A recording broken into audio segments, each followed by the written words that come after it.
Good morning, dear students. Welcome back to the class. Hope you all are keeping fine at home. Today we are going to discuss about mountain adaptation. As we are discussing about adaptations these days, the chapter is adaptation. So we have discussed about the different adaptations, and today the topic we have to deal with is adaptations in mountains. Well, before starting with today's topic, let's quickly revise what we have discussed in the previous session. In the previous session, we have discussed about adaptation in deserts, where you have learned the different characteristics of a plant which helps it to survive in the desert climate where there is a scarcity of water. So, let's quickly revise. We have discussed that the stem of these plants like opuntia or cactus, they are flat, spongy and succulent, which helps it to conserve water.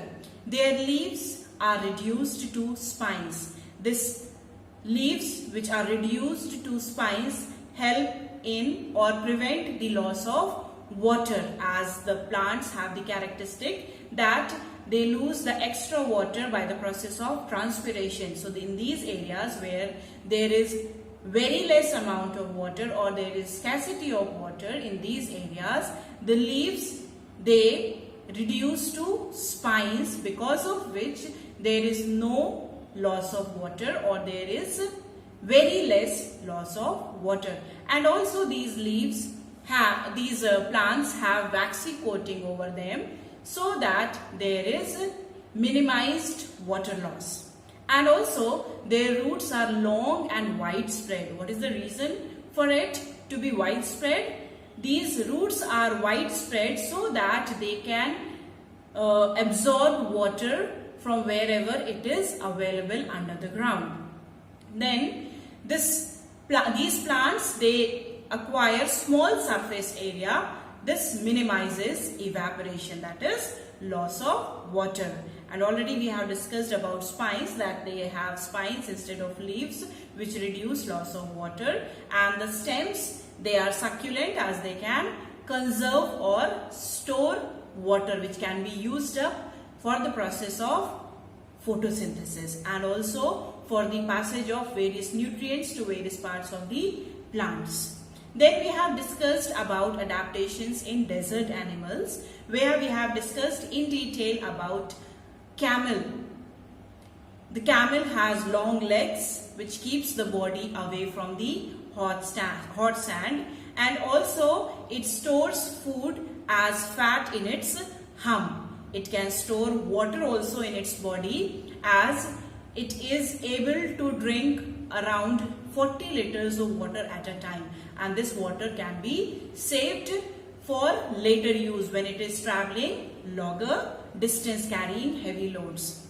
So we have discussed in detail about the different characteristic features of this camel. We have discussed that the camel has 2 rows of long eyelashes which protect the eyes of camel against the blowing sand. And we have discussed about the hump of the camel. Hump of a camel is actually the storehouse of the fat. This helps it to survive longer periods without eating food. Then we have discussed that camels have well padded wide feet. What is the use of this well padded wide feet? When camel is walking over the sand as you know, it's very slippery. So this padded feet helps it to not sink into the sand. Then we have discussed that the camel has thick leathery patches on the knees. What is the use of these leathery patches on the knees? It protects the knees from getting burnt when the camel kneels down in the desert sand. Then we have also discussed that camels have long, strong legs, which helps it to carry heavy loads over longer distance, and also it helps to keep its body away from the heat of the sand. Then we have discussed that anything that helps an organism survive in its environment is an adaptation, and this is actually the ability of living things to adjust to different conditions within their environments. So this is how the different desert plants and animals adapt certain characteristic features to adjust to different conditions which they face in their environment. So today we'll be discussing about mountain adaptation, where you will be learning that the mountains have very harsh climatic conditions. It's extremely cold, the temperature is fluctuating, the wind blows at a very high speed and the pressure is also very high. The atmosphere is having very low concentration of carbon dioxide as well as oxygen, and the amount of ultraviolet radiations in the mountains is very high. And also in these areas the soil is very thin as it is rocky. The mountains mostly they are rocky, so the layer of soil is very thin. So definitely if the layer of soil is thin, the soil will be having poor amount of nutrients present in it. And also there will be scarcity of food, especially during the chilly winter. The winters are very long and chilly. So in these areas there will definitely be scarcity of food. So therefore the mountain plants and animals, they adapt certain characteristic features to protect themselves against cold and snow. So let's discuss in detail about the mountain adaptation. So let's see what are mountains really like. The mountains are those landforms which have a height of about 900 meters or more above the sea level. Such landforms are called as mountains. The mountains are also termed as frigid zones. The zones where there is extreme cold. The temperature in these areas is very, very low. That is why it is extremely cold. Then, what are mountain environments really like? So let me tell you that in the mountains, the weather is very, very cold and windy. The ground in these areas is covered with snow, as you can see in the module as well. These conditions, it makes it very difficult for the organisms in those areas to survive. I'm talking especially about the plants and animals. They find it difficult to survive or grow. The plants, they find it very difficult to grow in these areas. And also the animals, they cannot move around in search of their food due to low temperature. Now, how the altitude affects the temperature? So let me tell you that the higher the altitude means height above the sea level. That means as we move up on the mountains, the air becomes cool. Why does this happen? The reason is, as we move at higher altitude, the air, it becomes thinner, which means there is very less amount of oxygen which is present in the air. And this is the reason only that when we move to higher altitude, when we move to mountain areas, we feel altitude sickness because we are used to of taking large amount of oxygen for respiration. But as we move in the mountain areas, the amount of oxygen becomes comparatively less. So the amount of oxygen which we should get, we are not getting that much amount. That is why we face breathing problem, and that is only the altitude sickness for those people living in the land areas, which they face when they move to mountain areas. But let me tell you, those people living in the mountain areas do not face this problem. Why? Because they have adapted certain characteristics so that they can survive in that condition. And also let me tell you that in these areas, in the mountain areas, there are very less particles present in the air. What is the work of these particles which are present in the air? Actually, these particles which are present in the air, they soak up the sun's energy. So if there will be less particles present in the air, there won't be particles to absorb this sun's energy, and definitely it will be coming directly over the living organisms as well as the non-living organisms. So the higher we go up a mountain, the less oxygen is found in that area and it becomes cold enough.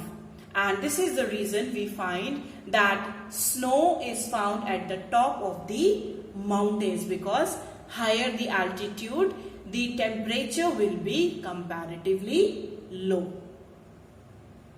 Now, let me ask you a question. Where will the wind be strongest and coldest? Now, as you know about the altitude, so I think you will be able to understand where will the wind be strongest and coldest. Definitely, it will be at the topmost region of the mountain. The mountain regions have certain adaptations which the plants and animals have to survive in this particular type of climate. When we talk about plants, the trees in the mountain regions are conical shaped, or we can say they are triangular shaped with sloping branches, so that if there is snowfall, this snow which comes over the tree or plant, it slips down. And also the leaves of plants are needle-like in shape, which helps rainwater and snow to slide off easily. If they will have broad leaf, definitely there will be collection of some amount of water over it. And when the temperature becomes low, then what will happen to this water which is found on the leaves? It will convert into solid form. The water will convert into solid form and may damage the leaves. This is the reason the leaves of plants in the mountain areas, they are needle-like in shape, which helps it to slide off the rainwater or snow. And what are the adaptations found in animals? Animals living in mountain and polar regions, they have thick fur on their body surface. What is the reason to have thick fur on their body? This protects them from extreme cold. Like we, during winters, we wear sweaters, blazers, shawls, so many woolen clothes we wear so that we can protect ourselves from the cold. So just imagine in the mountain areas where the temperature is comparatively low than the land areas, what will be the conditions of those surviving there in those conditions. So therefore, these animals, they adapt characteristic features so that their survival becomes possible in such harsh conditions. There are mountain goats. They have strong hooves which helps it to climb up rocky slopes of the mountains. And there are snow leopards. They have thick fur on its body, feet as well as on the toes. This protects the feet as well as the complete body from the cold while the leopard is walking in the snow. Now, let's discuss about the structural and behavioral adaptations of the polar bear, an animal which is adapted to live in mountains. There are certain physical adaptations. The physical adaptations are its feathers. The birds have feathers.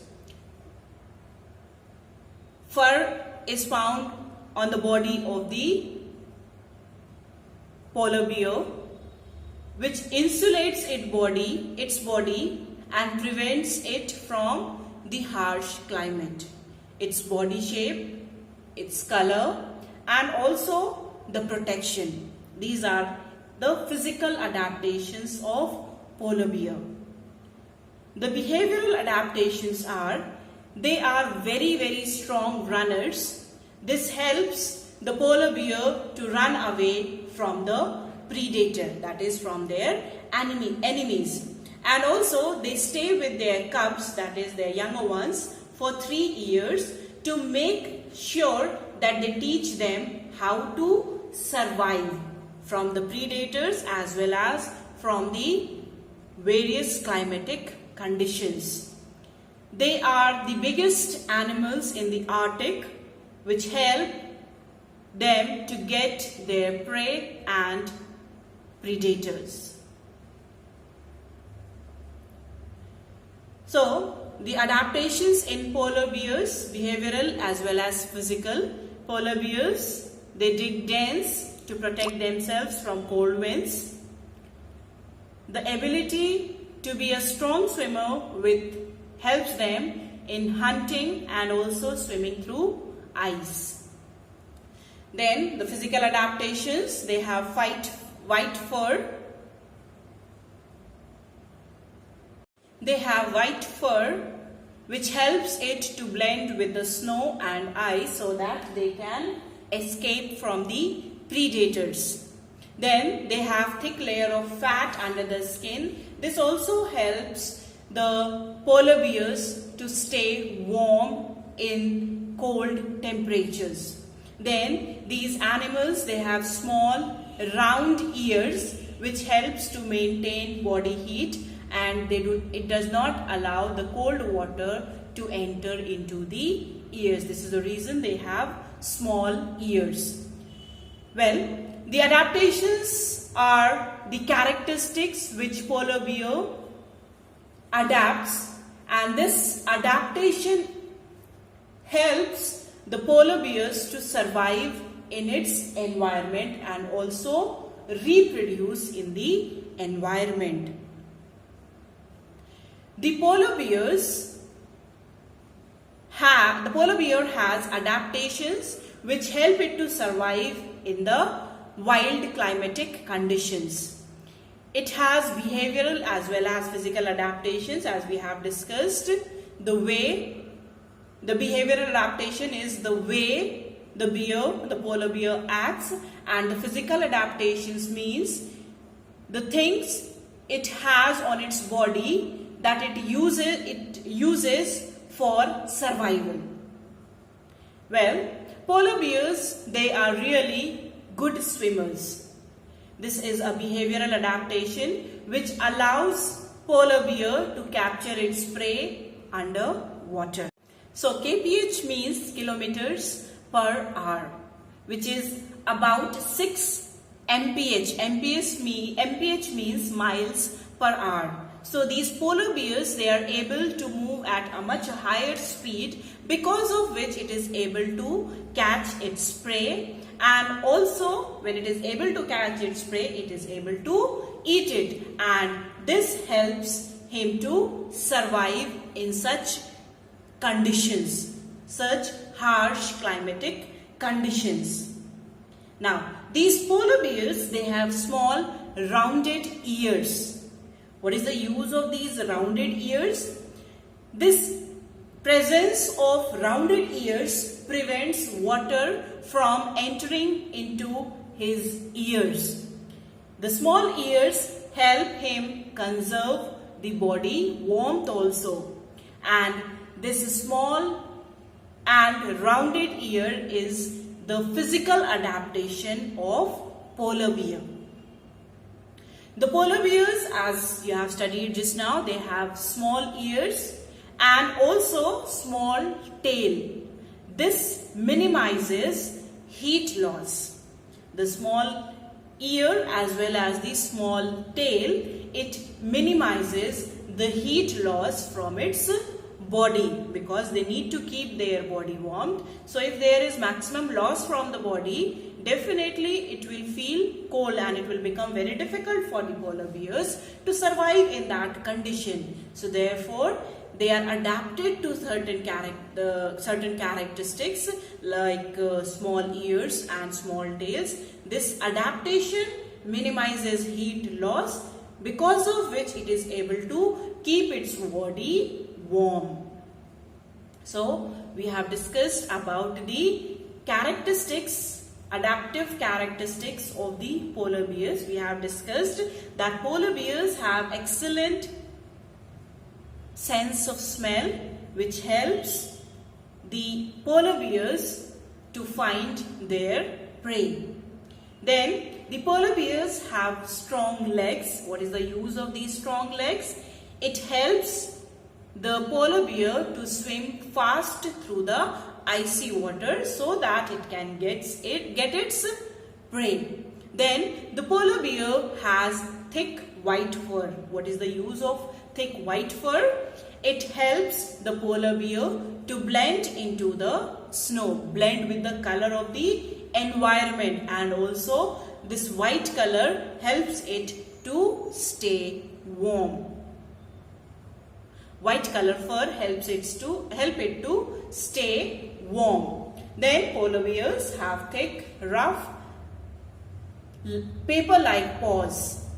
What is the work of these paws? This helps them grip the slippery ice.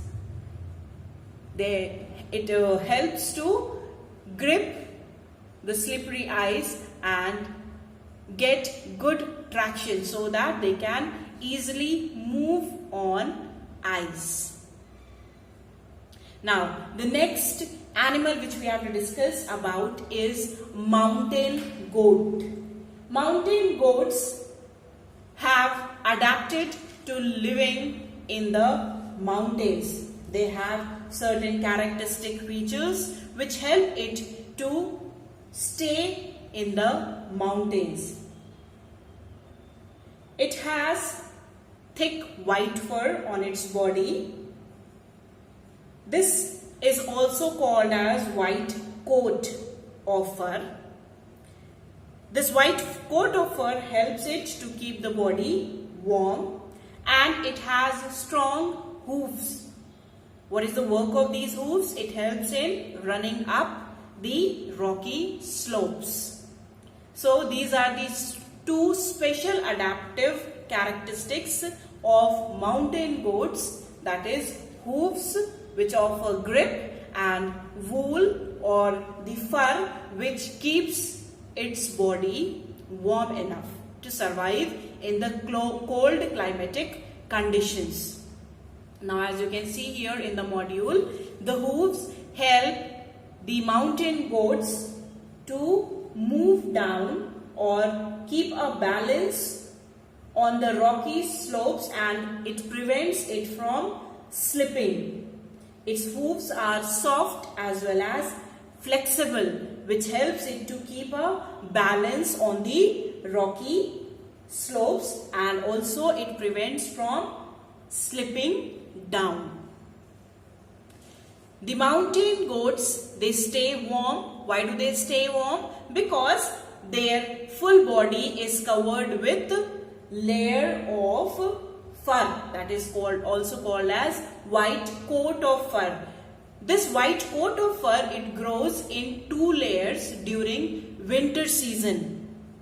And why it is in 2 layers? So that it can protect its body from the low temperature. The inner layer is thick and soft, and the outer guard hairs help the mountain goats to stay dry. The inner layer of wool, it helps to keep the body warm. It is thick as well as soft, and the outer layer of this fur is actually made up of thick hairs, which helps the goats to keep or to stay dry in mountain areas. The mountain goats have horns as well. These horns help the mountain goats to defend themselves from the enemies. Mountain goats also have rubber on their hooves, which protects the hooves when they are moving. Mountain goats have fur, as we have already discussed. Throughout their body there is presence of fur which protects the body from the harsh climatic conditions. Now, there is a question, will the mountain goat harm anyone? It will harm you. So the answer is maybe. There are chances that the mountain goat may harm you. Mountain goats are generally harmful as they have sharp horns and they track you with these horns only. When they attack the enemy, either it will kill it or we need to train them. Accordingly, it will behave. So, the horns are sharp enough which can be harmful to the living beings. But when it is defending itself from the predator, it is useful for the mountain goat so that it may survive in that area. Now, the next animal which we find in the mountain regions is snow leopard. Snow leopard is white in color and it can hide in this environment. That is, it can blend with the environment. It is white in color and the surrounding is also almost white. So its color blends with the surrounding. It has also layer of thick fur on its body. This thick fur which is present on its body protects it from the cold climatic conditions. Then the claws of the leopard, the snow leopard, prevents it from slipping on the surface of snow. So the snow leopards, they have thick fur on its body as well as it is present on the feet and the toes as well. And this characteristic feature helps the snow leopard to protect itself from the cold, harsh climatic conditions. Now,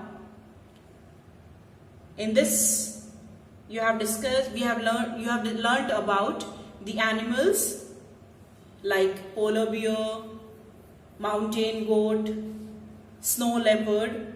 The characteristic features they possess are, these animals have developed fur on the body. What for? For insulation, that is for keeping a covering on its body which will protect its inner body from the harsh climatic condition. Then these animals also have thick layer of fat on their body. This fat which is found in their body helps it to give heat and this protects the body from the cold climate. Then during winter season, the bears, they undergo hibernation. Hibernation means undergoing long winter sleep, because during winters, the winters are chilly, very chilly. It's very cold. So it's very difficult to move around in those areas in search of the food. So the better option they find is they go for long winter sleep, and also they have increased lung capacity, because as we have discussed in the beginning, the mountains have thin layer of air. So definitely the amount of oxygen for survival is also less. Therefore, their lung capacity is increased so that they can survive with that less amount of oxygen. Now let's talk about the plants which are found in the cold climate. When we talk about the plants in the cold climate, let me tell you that most mountain plants grow close to the ground. The reason why they are very close to the ground, as you can see in the module also, the plants are very close to the ground. This is to avoid being uprooted by strong and frequent winds, because the wind blows at a very high speed on the mountains. Therefore, there are chances, if there are long roots, then what will happen? There are chances that the plants may be carried away with strong winds. The trees are normally, they are cone shaped. Normally they are found triangular in shape with sloping branches. There is a reason behind it. The reason, as I have already told you, the mountain trees, they are having cone shape or triangular shape, so that if there is rainfall or snowfall, the rain or the snow, it slides off the branches. And also we have discussed the plants found in these areas, they are having special characteristic features, that is, their leaves are somewhat needle-like, the shape of the tree is cone-shaped, instead of bearing flowers, they have cones.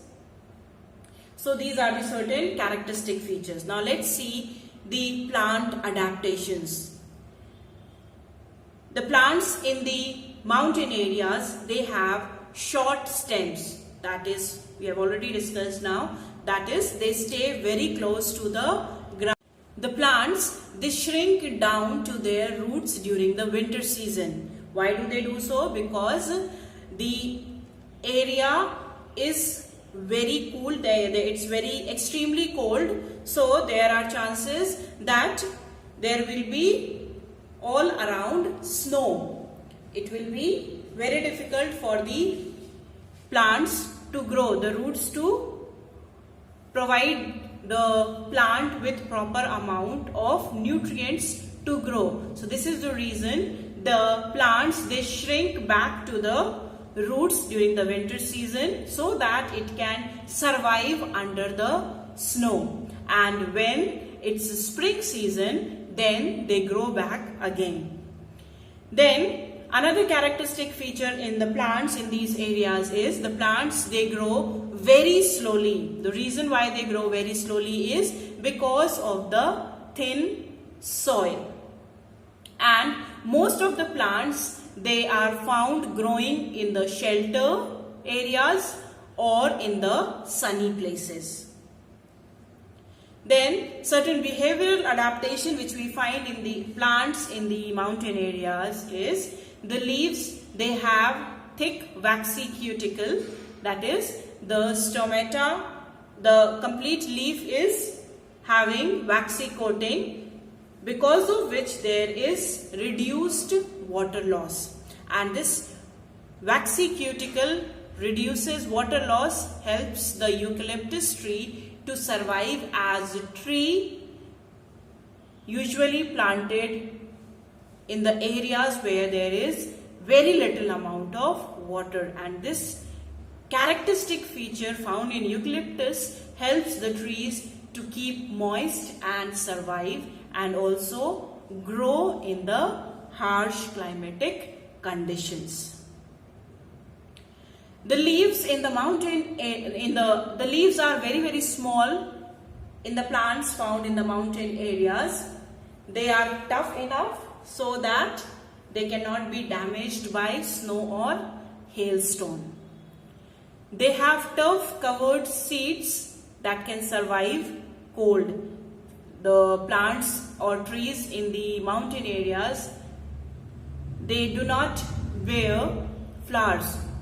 Maximum of the plants and trees, they do not bear flower because of the climatic condition. It will be very difficult for the flower to survive in such conditions. So they have seeds. These seeds are tough. They are having a tough coating over them, and this tough coating found on the seeds protects it during the harsh climatic conditions and helps it to survive. The roots of these plants or trees, they grow deep so that it can cope up with the strong winds. If it is not deep rooted, there are chances that when there is high wind, what will happen? The plants may be uprooted, they will fall down. Then trees, they have particular shape found, that is triangular or cone shape. And what is the reason they have the triangular or cone shape? So that snow that falls over the plant or the tree may fall off from it. The plants in the mountain areas, usually they are tall, straight plants. Actually, the trees in the mountain areas, they are usually tall, straight, and as you can see in the figure, it is cone shaped. They are usually flowerless because the flowers may not survive in those harsh climatic conditions, and the cones possess the seeds inside them, and these cones are hard enough to protect the seed inside the cone, and this is the reason the seeds are able to survive. Otherwise, it may be harmed due to the harsh climatic conditions. Then the leaves in these areas, in these plants, are needle-like, and some of the plants, they have waxy coating over the leaves which prevents any damage from the snow or rainfall. As you can see in this module, the leaves look like these. This is pine leaf seen. They are needle shaped. So now you must have understood why they are needle shaped, so that it prevents loss of water. And here you can see the cones which are found on the plant. These are the cones in the growing age. When it is mature, it looks somewhat like this, and inside the cones there are seeds which are protected. This is very hard. The cone is hard enough, and this hard cone protects the seed inside it. So what we have discussed about the plants in the mountain areas, they are having needle shaped leaves. What is the reason to have needle shaped leaves? The needle shaped leaves prevent water loss. Then the trees or plants, they have sloping branches. Why do they have sloping branches? The sloping branches help it to slide off the snow that falls over it. Then the plants or trees in these areas, they are growing thin and tall due to lack of space, and the plant or the tree bear cones instead of flowers. These flowers cannot survive in cold climatic conditions. It is unable to withstand the severe cold. This is the reason the plants in the mountains, they bear cones, and inside the cones only the seeds are protected. So with this we finish off about the mountain adaptations. The home assignment is at school's website, that is www.lfsraptinagar.ac.in. So you can check out for all the exercise questions and the long answers and detailed answers and short answers and all the objective type of answers on this site, and complete your work in your copies. Stay blessed, stay safe at home.